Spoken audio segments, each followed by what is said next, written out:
All right, back with another live stream.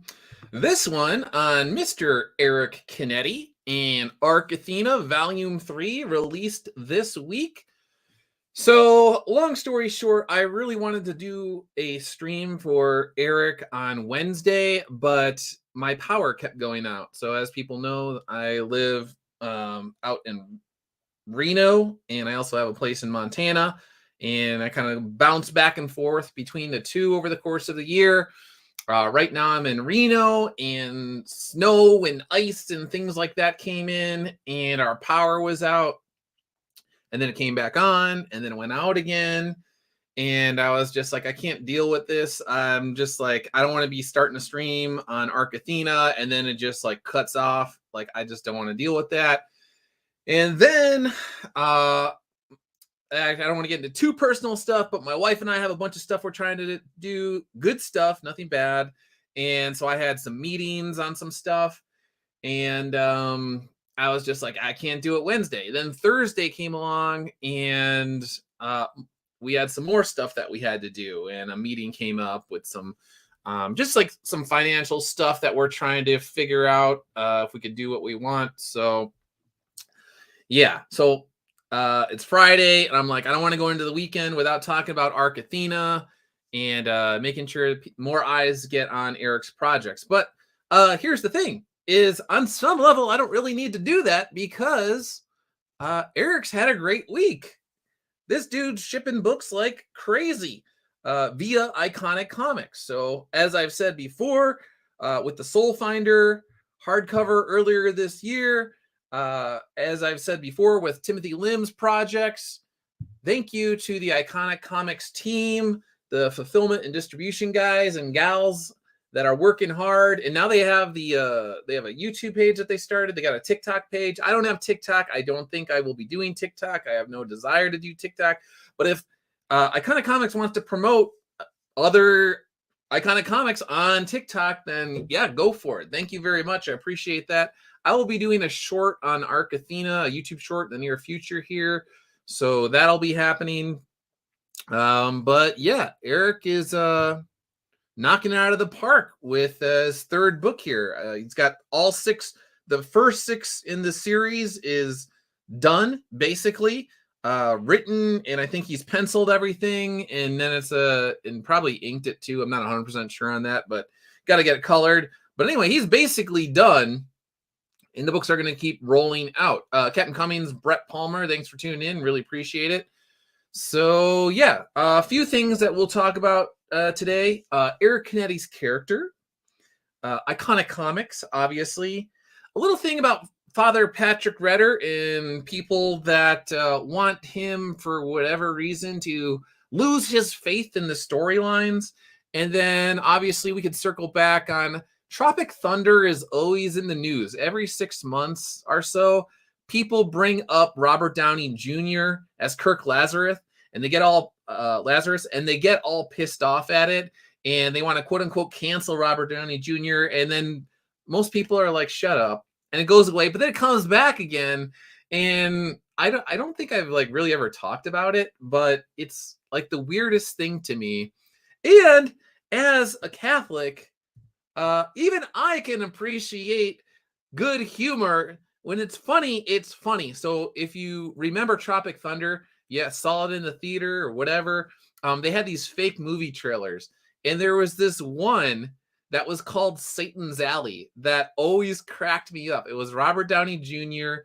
and Tobey Maguire, and they were like these monks that fell in love, and it was the forbidden love or whatever. And it was they're lampooning Hollywood and Hollywood movies and all of this sort of stuff. Ben Stiller at his best is quite genius. The very first Zoolander movie, Tropic Thunder. Now, obviously, he had various roles within all these movies and the comedy skits that he used to do.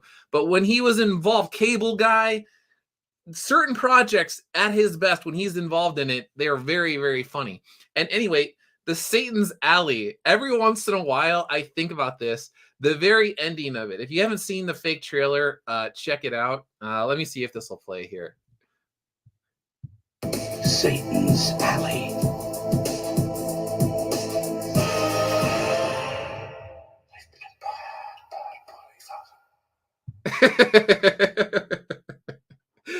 For whatever reason, it always cracked me up when at the end of it you just have like the candle blowing out, and then like the music's like, and then it's just like Robert Downey Jr. or whatever, just saying like, "I've been a bad boy, father." So yeah, if it's funny, if it's good comedy, it's good comedy. You should be able to laugh at yourself. You should be able to put yourself outside a situation and see where people are just having a good laugh at stuff. So From Fox Searchlight.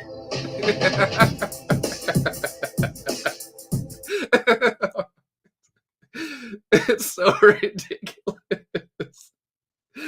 Yeah, anyway, Tropic Thunder.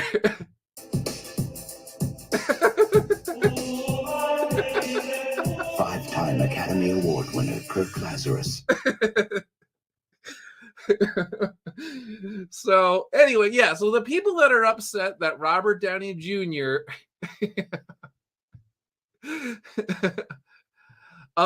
Was mocking other actors in Hollywood, method actors. I actually have a tear running down my eye from that trailer. These people that are just like, it's racist,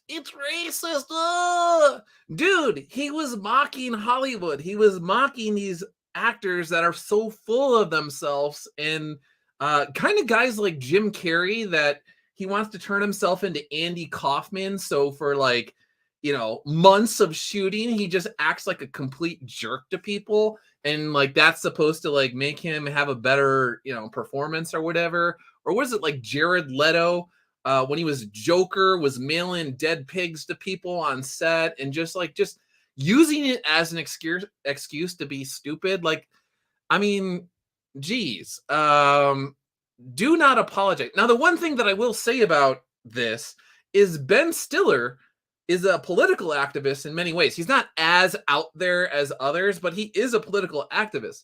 And Ben Stiller has empowered these people over the years that are now trying to blast him and ruin him, and they make his life a living hell, Satan's Alley, every 6 months. So Ben, I hate to tell you, buddy, but you were the one that were, over the course of many years, propping up the people that are now trying to destroy you for a very funny comedy. Tropic Thunder is a great movie, and it is a classic comedy. There's not too many comedies that are just like, yeah, dude. The first Dumb and Dumber was awesome. Tropic Thunder, you just keep going back, but they have stood the test of time. Pee-wee's Big Adventure, when it came out, was way ahead of its time. I could keep just going on and on. So long story short, Tropic Thunder, very funny, and Satan's Alley, also very funny.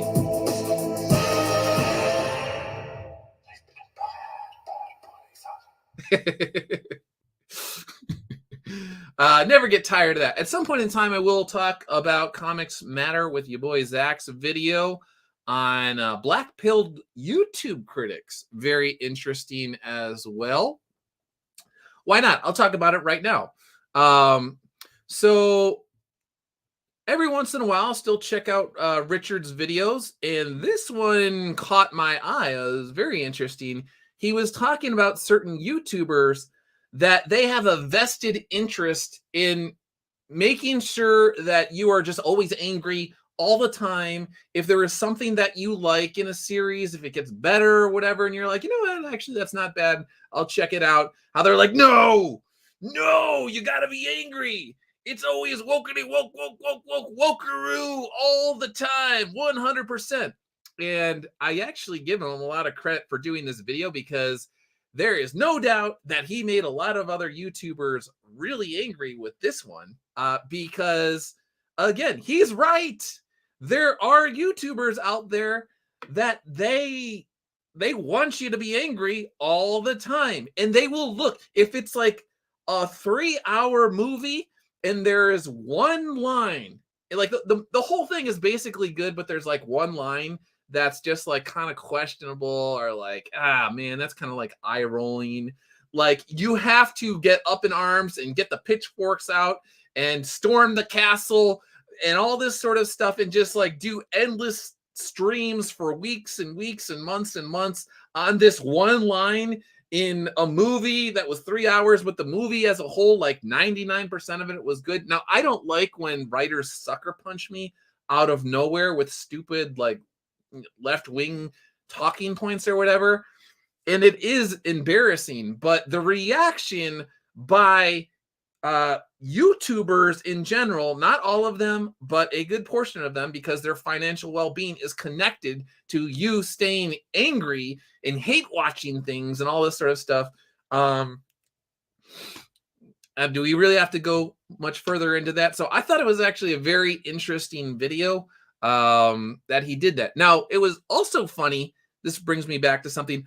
Last year, there was this, speaking of YouTubers, this YouTuber that was just shrieking at me like a total like lunatic about me and Richard and all this sort of stuff, because he believed like a whole smear campaign of lies.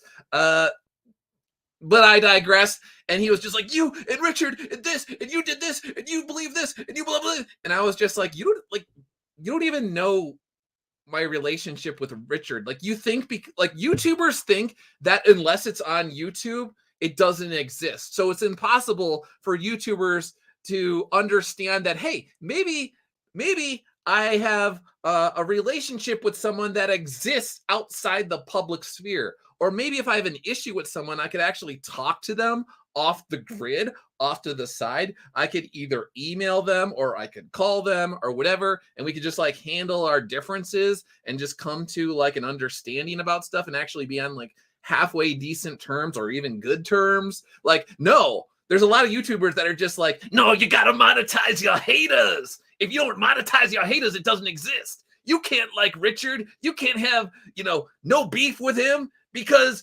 YouTube told me that you hated Richard C. Meyer. And it's like, no, my relationship with him is actually none of your business. And I don't need to publicly, tell everybody everything that I've ever talked about with Richard off to the side.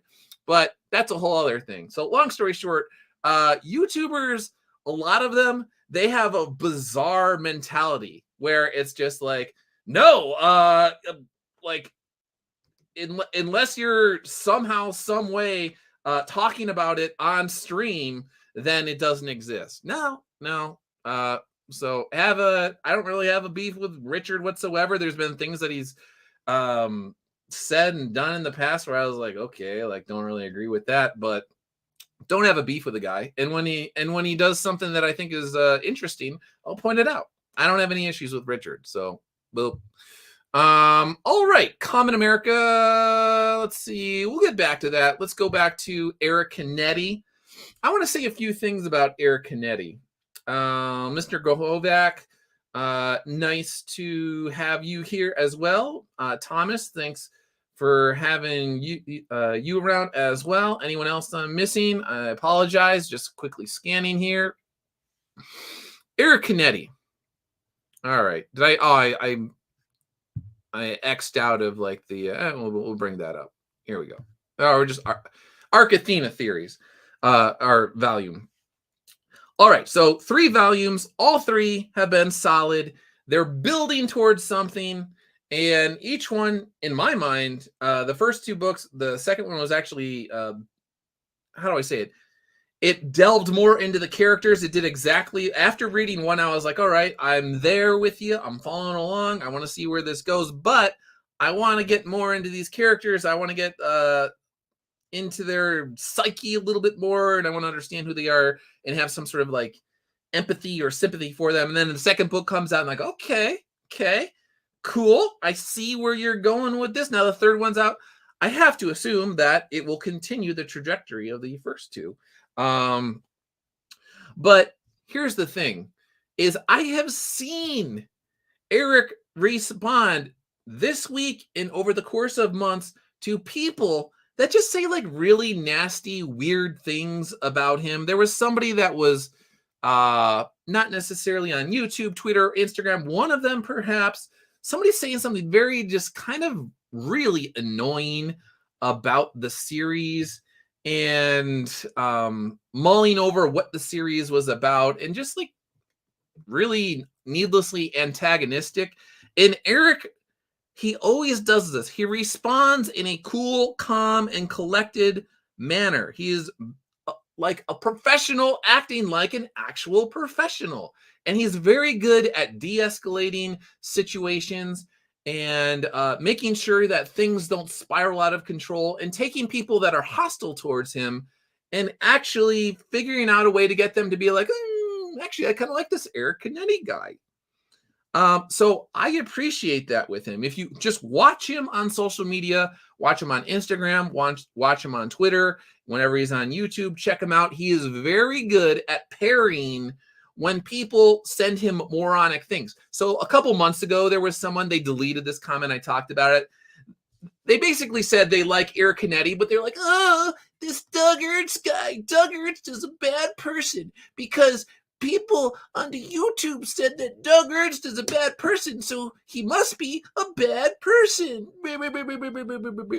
And Eric basically was just like, the way that he handled it was perfect. And then the person was like, okay, I guess I'll, like deletes the comment, because he made him look like an absolute fool. And he's a true gentleman. He's not a two-faced, stupid opportunist who, when people come to him and they're like, Doug Ernst and Timothy Lim, me no like them. Me like Eric, me no like Doug. He doesn't take the bait. He just focuses on the task at hand. He is very disciplined. He is sticking to the books, and he's been very kind in terms of saying, like, listen, dude, I don't know what your beef is with these guys, but in all of my interactions with them, they have been stand-up dudes. So, and it looks to me, now I'm adding a little bit of my own commentary here, that Doug and Tim generally don't, when people send stupid comments their way on Twitter, they just kind of ignore it. So somebody earlier this week sent me a clip of someone talking crap about Timothy Lim. And just like, that's the thing, is when people talk crap about you for years, it ends up in your lap some way or somehow. And it's like, okay, well, how do I respond to this? I'm just going to ignore it. It's bait. It's bait, man. It's bait, baby. Because they're angry. They're angry at this. They're angry at this. They're angry at this. You're like, Doug, that's the same picture. The fact, people always say, actually, I don't know if it's actually the same. The point is, it's a lot of books in the first 24 hours. The fulfillment team at Iconic Comics was there at 10 o'clock in the morning. And I think that they were there until after 10 o'clock at night, just shipping out orders. Oh, that's the other thing. So let me see here. Where is it? Boom. So sometimes people ask me, and they ask Tim, it inevitably comes up about historical questions about Iconic Comics and what we believed years ago and all of those sorts of things. And my response to those people is, if you want to know what Tim and Mark and I believed in 2017 regarding indie comics, then you just need to look at the results of the massive endeavor that required years of focus and discipline and dedication, i.e. Iconic Comics. Look at the results of Iconic Comics, and you will see that is what we believed in 2017, 2018, 2019, 2020, 21, 22, now 2023. The results speak for themselves. We wanted to get people solid art, solid stories at a fair price in a timely manner. I will continue to beat this over and over and over again. And the other thing that we believed, if you look at Common America's reader base, if you look at Eric Canete's reader base, if you look at Punchline's reader base, if you look at Soul Finder's reader base, you see a very legitimately diverse group of people. In that, Tim and Mark, very strong US and Japanese reader base. Soul Finder, Catholics, veterans, law enforcement. Eric Canete, very eclectic bunch of readers from across the like gaming spectrum, from his work in the video game industry, in the comic book industry, because he is a pro with a very long track record of success. So also Bill Williams and Matt Weldon bring in people. Bill was in the industry or is in the industry, however, whatever. Bringing in people from all over the place. Years ago, I was on Catholic radio. Timothy Lim was on conservative talk radio. I was on conservative talk radio. Timothy Lim had people like Scott Adams and Fox Business talking about his products. I've been on OAN. Tim and I were both on Catholic sort of, I don't know if it's like cable news or whatever, but like basically, actually I was on Catholic cable news down in Houston, or is it Houston? Whatever, down in Texas. Very eclectic group of people. We were not just sticking to YouTube and just hoping that the people that were like, hey, you need 20,000 YouTube subscribers before you even think of launching a campaign. Don't do that unless you have 20,000 subscribers. No, we were like, you know what? We're going to do our own thing. We're going to reach out to different audiences and see where that goes. And like I said, Soul Finder has a bunch of priests and deacons that are spreading the word all over the country. Every year I have new people that are like, oh, I saw you on this Catholic thing. I saw you, there was this Catholic website and they were writing about Soul Finder, blah, blah, blah, blah, blah. And they basically come into the series that way. You have people like Mike from Catalytic Comics saying stuff like this, doing reviews. I'd like to show you Douglas Ernst's Soul Finder Infinite Ascent. This review was the moment I started to understand that good stories have more than one dimension, and seeing Father Redder fight across all of them made for a satisfying read. So, so again, if you want to know what Tim and Mark and I believed in terms of our sort of grand vision for comics, going back to 2017, you literally only have to look at Iconic Comics. That is sort of like the brainchild of our conversations about like, hey, what are the problems that we face as writers and artists? How do we solve these problems? What would be a way to make something that works, that is successful according to our definition of success, and is sustainable, and that can actually continue to grow over the course of years? It's Iconic Comics. That's what you have to look at. So I don't need to get into tit for tat with people that are talking about the history of what I believed and what Tim believed and all this sort of stuff. You just need to look at Iconic Comics. You just need to look at what guys like Eric Canete are doing. You just need to look at the Common America campaigns. The last time I checked, Kickstarter, Indiegogo, Tim and Mark raised $112,000, well over $112,000, with something like 2,500 backers. Again, between Indiegogo and Kickstarter, something along those lines. So again, the results speak for themselves. Art Table Talk, thanks for tuning in. Check out Art Table Talk. He does a very thorough reviews of various comic books. And again, I am biased because he has reviewed these Soul Finder books, but he always has very insightful commentary, and I've been very happy that he's gotten what I've been trying to do. Let's see, Mr. Grohovac is still here. Doug just bought 3 and 3.5. Looking forward to reading them. Oh, thanks, man. Really appreciate it. So, long story short, I would read 3.5 after 3. I know that sounds stupid, but there are people that that are just buying the books like whatever and just reading them willy-nilly, and don't do that. I'm not saying you would do that, but 3.5 is a very short story that takes place at Arlington Cemetery. And it's really about, how do I say this? You'll know when you read it, but I kind of wanted to honor veterans and the families of veterans that have to deal with the fallout when their loved ones give the ultimate price or whatnot. Now, obviously, Father Redder, he's lost loved ones as well. But in 12 pages, you can't tell the same story that you can in 72 pages. And I know that you're a very smart, sharp guy and you know all of this sort of stuff. But I'm really speaking to a broader audience, because sometimes there's people that read the short story and they, for whatever reason, they think that it needs to serve the same purpose as a Soul Finder Infinite Ascent. They're very different things. But I'm looking forward to your feedback. I'd like to hear what you think about Soul Finder Warcry.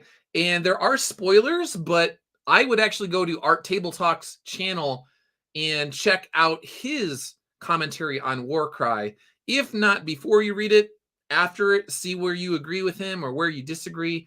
But he totally got what I was trying to do with Warcry. So, and there is another short story that should be out this year, if all goes well, with an artist who I think people will be very pleased with.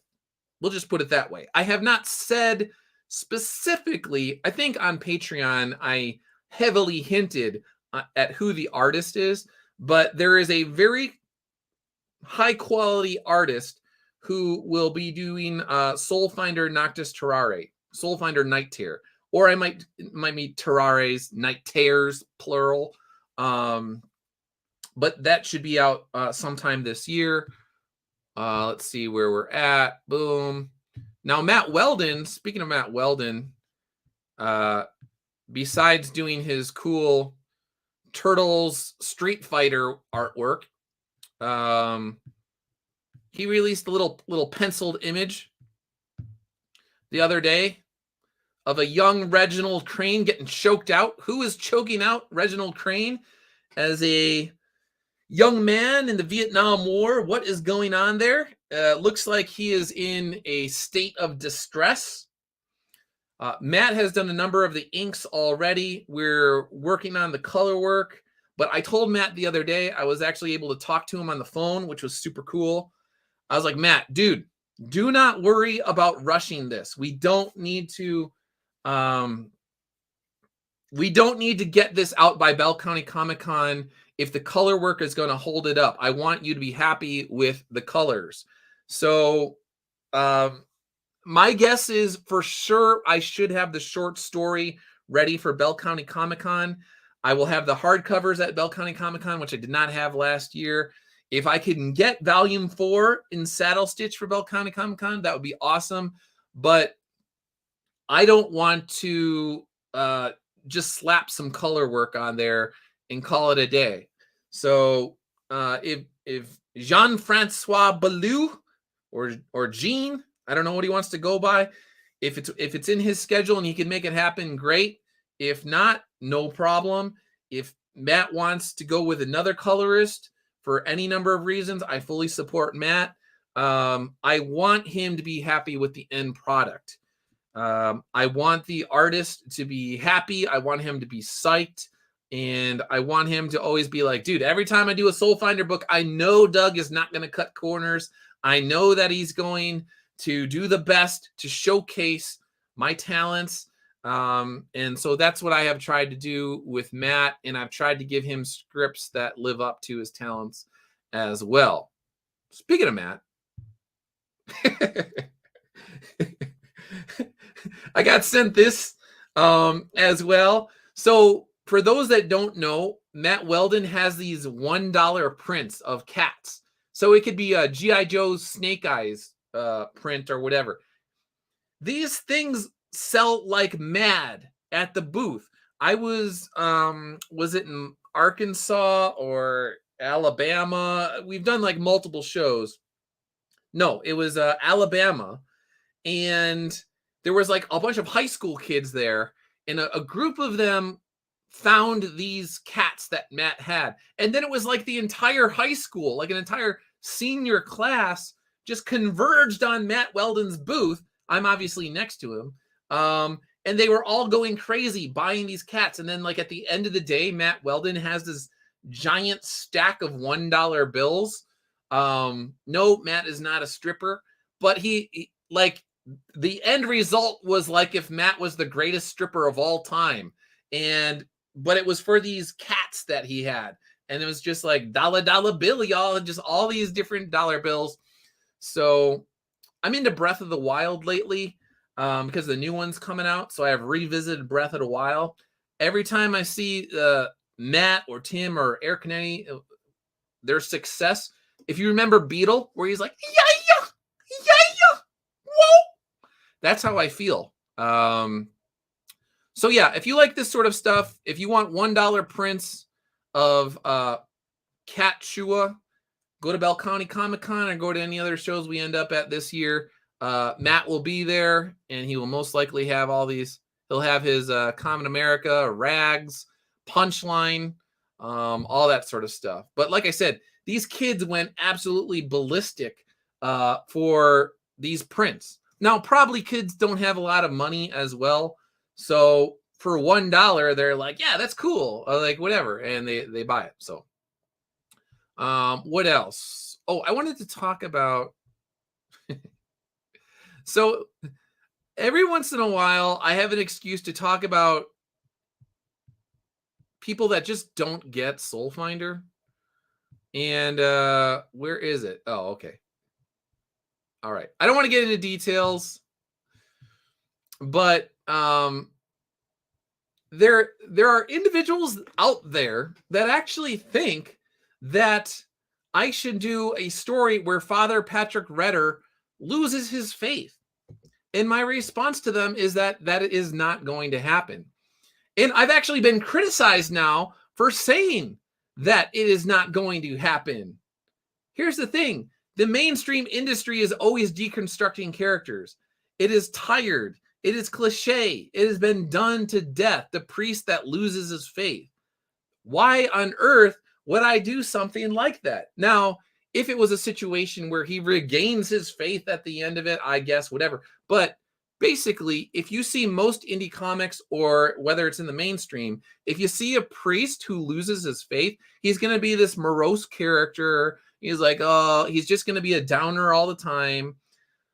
Or he's going to be basically an evil person at some point in time. So there's no point for me to do that. It's dumb. And actually, it's dumb because Father Redder exists in a universe where he's literally battled demons. Like, the veil has been removed from his eyes. He could literally see the demons in the form of giant scorpions, giant spiders, giant anglerfish, giant squid-like animals, giant pythons. Just keep going down the list. Demons that are taking on the form of his father. And it's shown that he's clearly not insane. He's actually seeing these things. God clearly exists in the Soul Finder universe. So it would be completely dumb for him to be like, I don't know if God exists. I don't know. And like go through 72 pages of him like questioning whether God exists. Now, do the demons exploit his psychological weaknesses in his armor? Yes. Do they try and influence his opinion or his take on what God thinks about him and what God thinks about humanity? Yes, of course, they're going to try the psychological warfare. That's what they're going to do. But there's a difference between being put through a gauntlet of sorts, psychological and spiritual gauntlet, and losing your faith. No. If you want to be quote unquote dangerous in 2023 creatively, it's far more dangerous to have a priest who is all in on his faith than a priest that's like, oh, God doesn't exist. Oh, it's lame. So it's not happening. And if you think it's happening, you clearly don't get Soul Finder and you don't get the universe. Mark Pellegrini is here. Hello, Mark. Says, hey, hey, ho, ho. Douglas Stearns says, got to go. Douglas Stearns is evil, Eric Canete. You need to disavow Douggards and Eric and Mark Pellegrini and Timothy Lim. They're evil. I want to back your book, but I won't because you're friends with Doug. Oh. What she gonna do, critics, when Iconic Comics comes for you? Let's see. Mr. or Miss Ms. Seaborn, will we get a hardcover for the first Soul Finder book? I would like to do that, but it has to be worth it for the readers. So I don't want to just turn a 56-page story into a hardcover for the sake of it being a hardcover. I want to add more to it. So I recently translated Soul Finder into both Spanish and Japanese. I haven't put it up on Amazon Kindle yet. I will at some point in time. So I can see a situation where I would add the Spanish or Japanese translations to a hardcover, or I can also see a situation where Soul Finder Noctis Terrare, the short story that I was talking about that'll be out this year, would be added to Demon's Match into a hardcover format. So that's a possibility as well. I right now we had the square bound editions. Now we have the saddle stitch editions. I do want to do a hardcover at some point in time, but again, I don't want to just do something that will be trying to squeeze as much money out of people as possible. So I need to be able to give people good, like, new content, essentially, for new and old readers. Let's see. David Rogers, The Pope's Exorcist is based on the accounts of Father Amorth. Yeah, so for those of you that don't know, I was debating whether I wanted to actually talk about that or not, but The Pope's Exorcist is coming out, and it's with, what's his face? Why can't I think of his name? I'm getting old. Somebody let me know in the chat. I looked at the trailer for it, and here's the thing with some of these trailers on like exorcism stuff. I feel like if you're just hearkening back to The Exorcist, Russell Crowe, thank you, Brett. You can see how this is a glimpse of what I'm going to be when I am 80 years old. It's going to be bad. Every once in a while, my wife, I'll be like, who is that one person? And it's something like, there's no way I should forget this. And she's like, are you serious? And I was like, yeah, I can't think of it. And she's like, oh boy. So when I'm 80 years old, if I make it that long, I'm going to be absent-minded Doug. So yeah, I watched the trailer with Russell Crowe, and it has all of these sort of benchmarks that you've been led to believe have to be in an Exorcist movie. It's got, all the creepy noises. It's got the kid with the, the twist in the neck and all of this sort of thing. And for me personally, I feel like you almost should try and get away from that and figure out another way to sell it. Like, almost like I would have done a trailer that's, because it's based on real life events and real life exorcisms of Father Amorth, I would have done it more like a documentary style sort of situation. And I would have almost like toned down some of these very Hollywood-esque sort of moments, because I feel like when I watch that, I'm like, oh, most people have seen that in The Exorcist, and if they want to see The Exorcist, they're going to just watch The Exorcist. Now, again, I'm also biased. Mark Pellegrini could comment on this more than I, because I don't watch horror movies. I have never been into the horror genre at all. And you're like, that's kind of weird. You write about exorcisms and exorcists and stuff. Like, you don't watch horror movies? No, I don't. I saw the Exorcist once when I was like, I don't know, like 13 years old or something along those lines.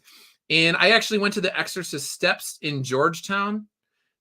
I don't know if I ever told this story or not. So I have to be careful and respectful of how I tell this story. I had a friend who came to Washington, D.C., and he really wanted to go to the Exorcist stairs. And I was like, okay, yeah, I'll take you there, because he liked all that sort of stuff. And we went to the Exorcist stairs, and then he crawled down the Exorcist stairs like, backwards and like broke his neck and like essentially did that. And we took pictures of that sort of thing and yada, yada, yada. Fast forward in time, less than a year, 6 months later, he was in an ATV accident and he broke his neck and he died. And it always freaked me out.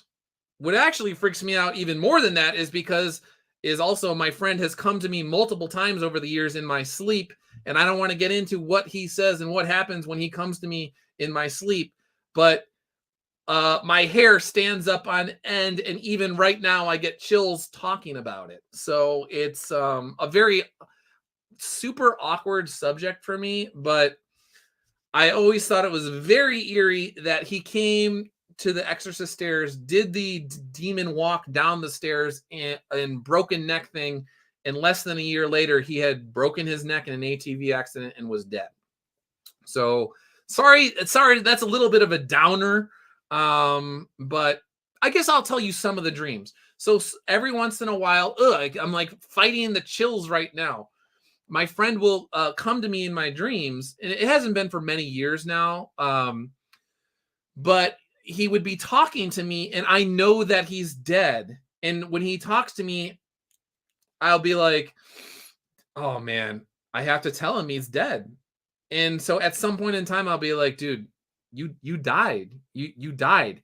And then he gets gets this look on his face like he's absolutely terrified, and he'll like run away, and then he'll like burst through the wall, and like, he just like material like goes through it, phases through the wall or whatnot, and then he disappears, and then I wake up and I have this chill down my entire body and in my entire spine, and it just is like, ugh, it's the worst thing.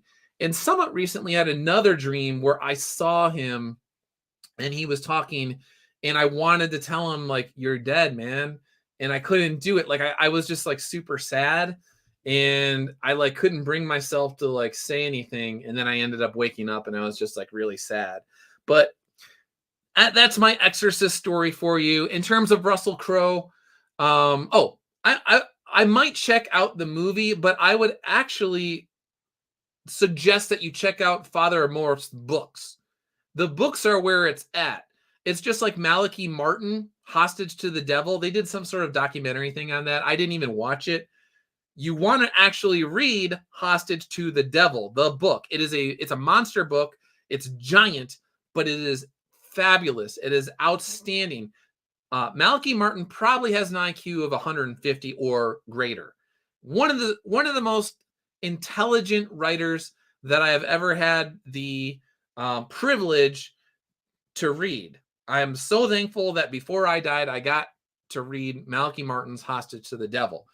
If you're not a religious person, you can just read it on the psychological level, because it gets into the psychology of a lot of this sort of stuff as well. You could just read it if you wanted to as almost like a horror documentary book, or I don't even know what. But if you are religious, if you are Christian, if you are a Catholic man or woman, it is a great book if you want to know about demons and how they behave and how very subtly they try and essentially mold your mind and mold your will to theirs without you even knowing it. And then over the course of many years, you wake up one morning and your will is completely aligned with evil, and you don't even realize it. And even if you did, you wouldn't even know how you got there, because it's been so slow, so insidious the way that it's happened. And the first Demons match gets into that. There's a demon that's essentially a snail, and there's an old couple, a World War II couple, that were essentially possessed by demons. And the whole point of that scene with the snail being very slow, it being linked to trauma during World War II that then ended up having the consequences of it decades later down the line in this World War II veteran, was that this is something that can happen over the course of literally decades. You could slowly give your will to evil over the course of many, many years. And again, not even realize it until it's too late. So let's see. Mark Pellegrini, Exorcist 1 and 3, both from William Peter Blatty. Speaking of Blatty, Blatty will be in Soul Finder Volume 4. He will be in Vietnam, and he is a stud. Let's see. It should be pretty quickly here. There was somebody I responded to. I think it was like Matt Reese. No, it was Mike Waring. I've shown this before, but if you want to see a young Father Blatty, here he is. Here's young Father Crane, and here's Father Lamb. Here's another character I won't get too much into right now, but he's more of a supporting character, but he still has an important role to play. So yeah, if you liked him in Mark's books, if you like Father Blatty, you want to know what he was like as a young man, Mark says stud muffin. There you go. Yeah, carrying the heavy equipment there. Father Blatty is the type of guy who could carry an M60 into battle. So Rob Curro, thanks for tuning in. Appreciate it. Says, what's good, guys? What's good, Rob? Solid Halon is here. Says, I'm late again. Better late than never. It's okay. Could just go back and watch the earlier stuff. So yeah, we're moving along, and we're going where we need to go. And let's see if we talked about Tropic Thunder. Was there anything else? There was something else I wanted to talk about, but I'll go through real quick and see if there's any like political stuff I wanted to talk about or something that I missed with Arc Athena and those sorts of things. Okay, yeah, I'll talk about this real quick. So without the algorithm, you could check out the screen and you could see what I'm talking about here.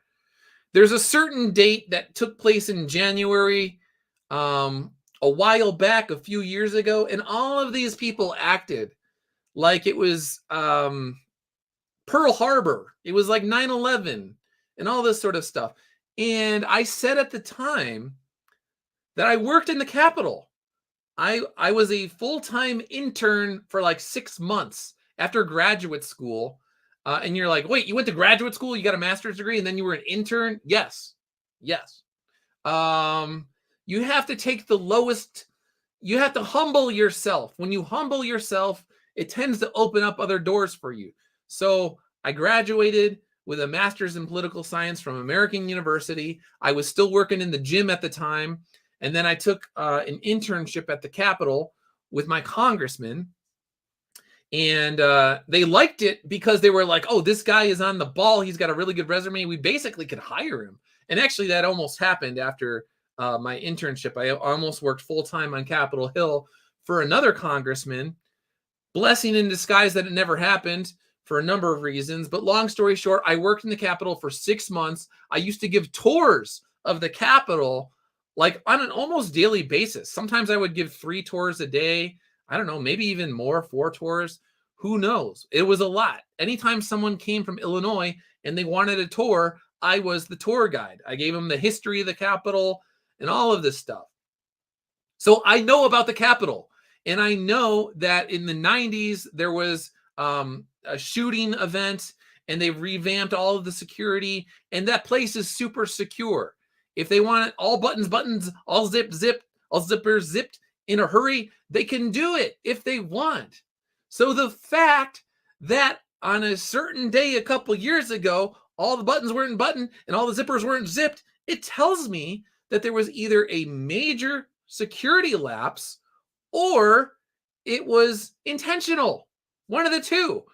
And because I don't think anybody's been fired, anybody of any serious authority has lost their job over this, I have to believe that it was intentional. Or maybe just full-on corruption, or maybe a combination of both, because the Capitol is incredibly secure. And if they want to, in a hurry, they could lock it up. No one's getting in, no one's getting out. Boom. And the fact that it didn't happen tells me that something isn't right. Something is fishy. And so this particular lady, and it's funny, this lady, I know her father. And I don't want to go there, but I guess I'm going to go there. Your father would be ashamed of you for being this dishonest. I know your father. Um, and I know he can't be happy with the way that you are behaving on The View, that you are selling your soul to the women of The View and their audience, which, quite frankly, I hate to say it, are dumb. They're dumb and gullible. If you watch The View on a regular basis, you are dumb.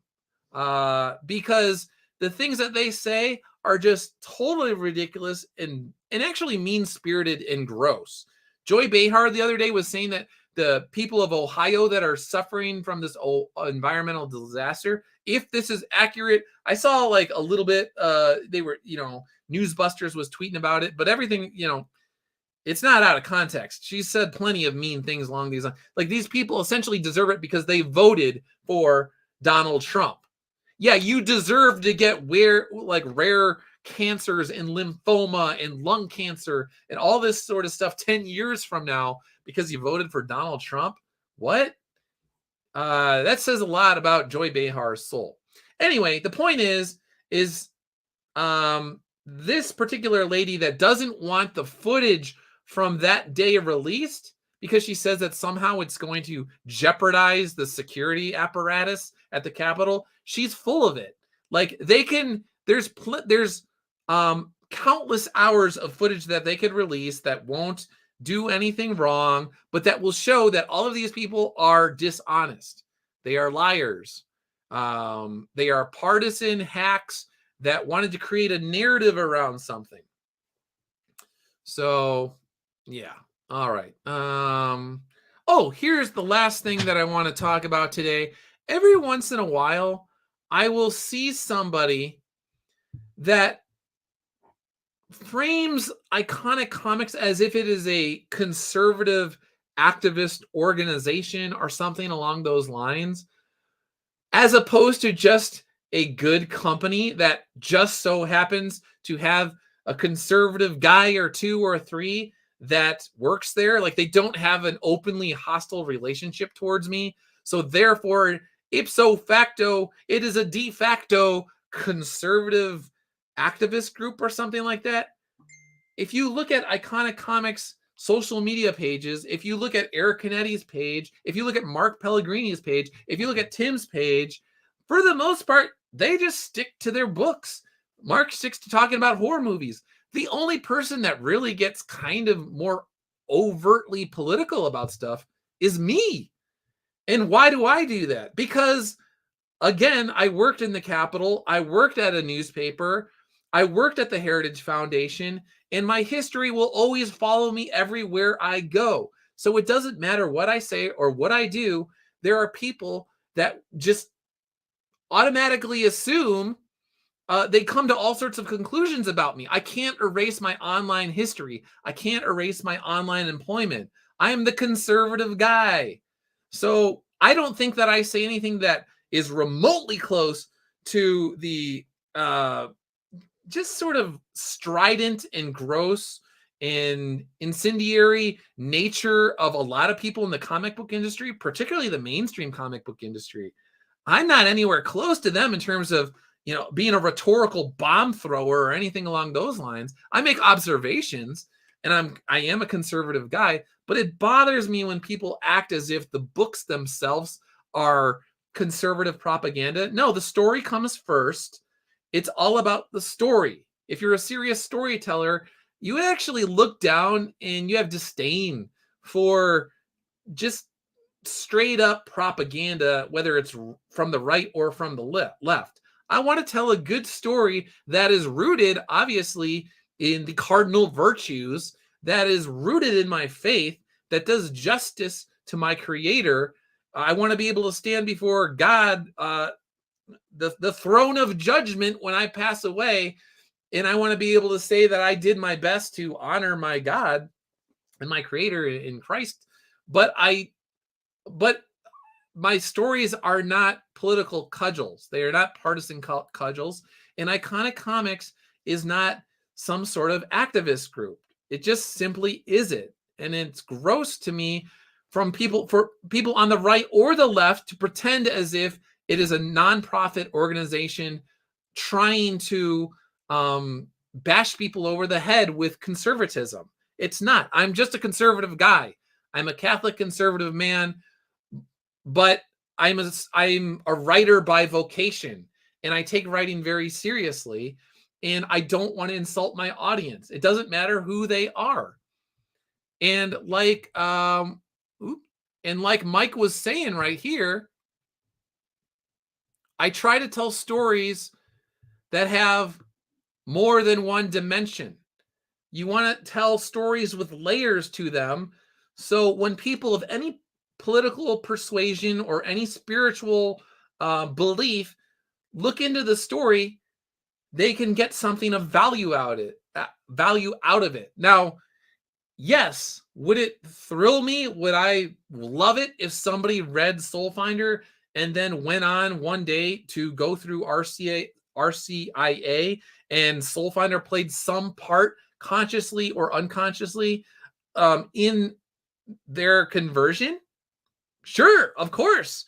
Yes, because I would love to meet that person in eternity and in heaven. Yes, I would love that. I care about my readers' souls. But am I going out there trying to shame people into becoming Catholic, or am I just generally just sort of sneering at people that don't believe what I believe? No. I'm trying to tell good stories. That's what I'm trying to do. So anyway, check out Mike's review of Infinite Ascent when you get a chance. Check out Common America Volume 7 in Omnibus when you get a chance as well. Tim and Mark are doing great stuff.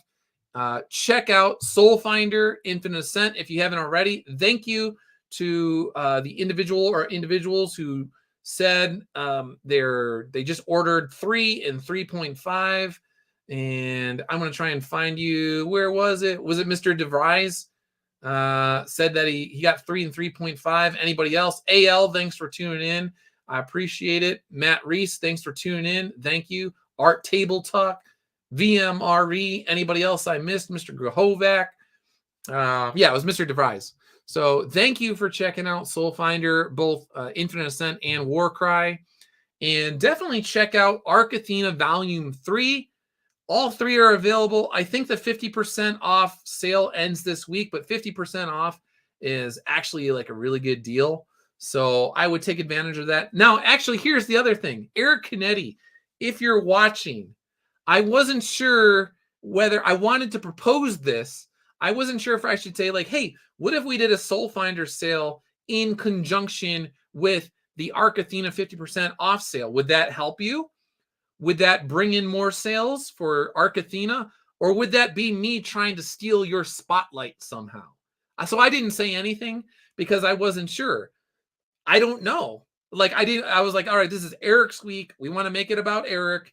We don't want to make it about Soul Finder per se. I'm happy if people end up getting Soul Finder, but we want to make it about Arc Athena.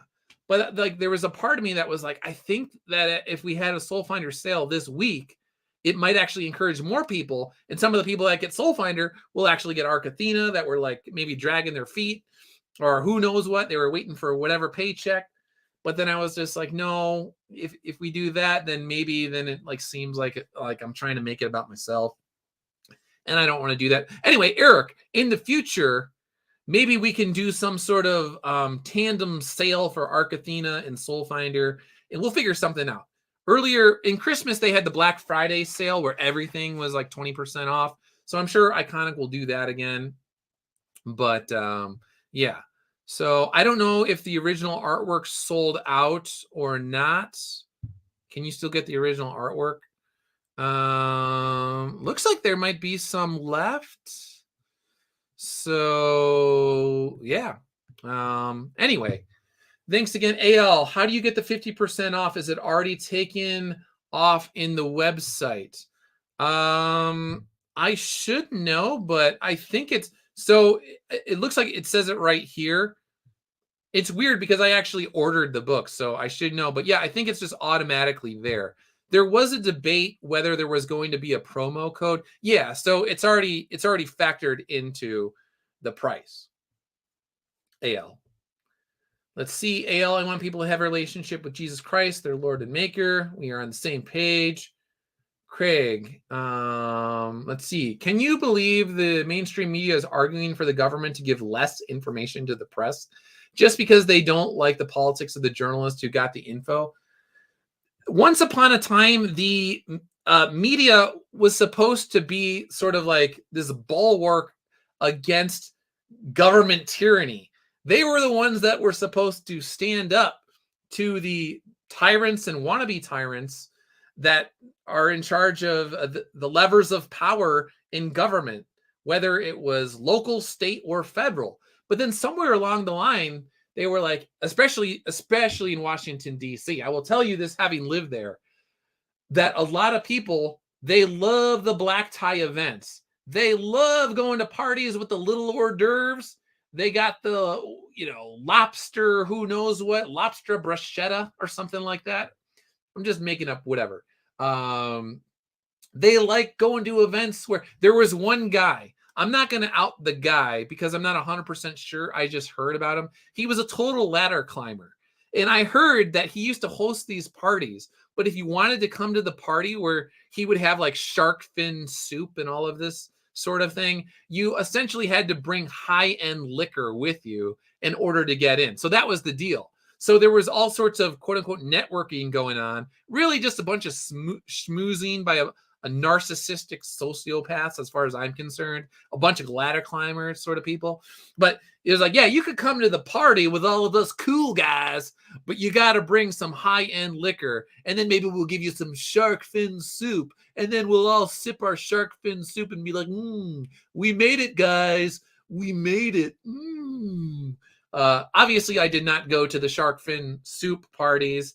Obviously, I was not bringing high-end liquor to get into some sort of event with these wannabe guys who actually, the sad thing is individuals I knew when they were very first starting their career are now, some of them, you might see them on cable news. Some of them, you know their name when you see them. Some of them are very, very popular. But I know because I met them in person, and I know because I ate dinner with them on occasion when I was getting to know some of these people. I know that they are total ladder climbers, and they care far more about being popular, and they care far more about being influential, and they care far more about being able to say, we are the tastemakers in the conservative movement. People do what we say. People believe what we believe because we are who we are, and we wear little bow ties, and we wear, black ties to black ties events. Yeah, and we ship some champagne. I used to hate it. I used to have to go to these events when I worked at the Heritage Foundation, like networking events. And now part of it is because I'm kind of an introverted guy, and you're like, Doug, how are you introverted? You're on YouTube right now. Yeah, I am, but I'm not having to do small talk with people. I'm actually able to talk about things that I feel that have substance to them. So it was so draining to me. You would see the same people at the same events every single month or even every week. So you would put in like countless hours of the work week, but then they would be like, you got to go to this event on a Friday night. And I'm like, I want to hang out with my girlfriend, future wife. I want to go to the gym. Tagia, thanks for tuning in. Appreciate you stopping by. It says time for lunch. Grab some lunch, man. So it would be so draining because all of these people did this like super small talk, and they were always essentially measuring themselves up against the next guy. Well, where do you work? Where do you work? What do you do? Oh, and then there was like these guys that essentially when I left the Heritage Foundation and then I went to the Washington Times, there were people that unfollowed me overnight because there's levels to this game, Doug. There's levels. in the Heritage Foundation, you went down because you went to the Washington Times. If you wanted to go up, you should have went to, I don't know, the Weekly Standard. Blah, blah, blah, blah, blah. You went to the Washington Times, then? Yeah, I went to the Washington Times because I knew that there had been trouble there, and I wanted to be at a place where the individuals were saying, we want to rebuild this, and we want to rebuild it into something cool, and we want to do this and that and the other thing. Now, whether that actually happened is another story. But my theory is a lot of times you want to get in on the ground level of stuff, kind of like an Iconic Comics. Iconic Comics is just starting out. It's got a vision. Do they have the people involved in it that I can count on? People that are reliable, people that share my philosophy about books and art and storytelling and customer service and professionalism. Okay, I'm looking at, oh, I got Tim, got Mark, okay, got this guy, got that guy, okay, Eric Canete, ooh, okay, Eric Canete, let's talk to Eric, let's see what he's about. All right, talking to Eric Canete. All right, Eric Canete is a stand-up guy. Yeah. When people are complaining, oh, Doug Ernst is a bad man, I don't like him. Eric Canete is like, actually, everything I know about Doug seems like he's a pretty chill guy to me.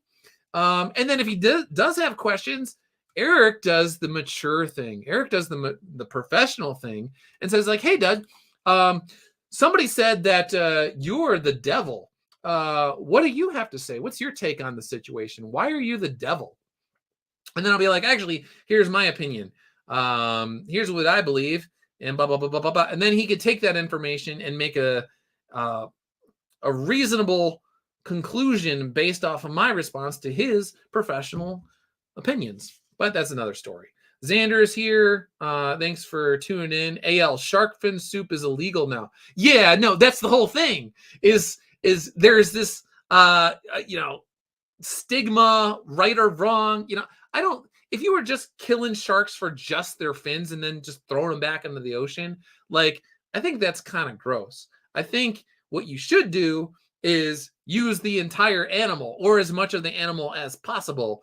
So that's why when people get upset at like deer hunters, and I want to be like, what are you talking about? The guys that I've met over the years that go deer hunting, they use like pretty much all of the animal as much as you possibly can.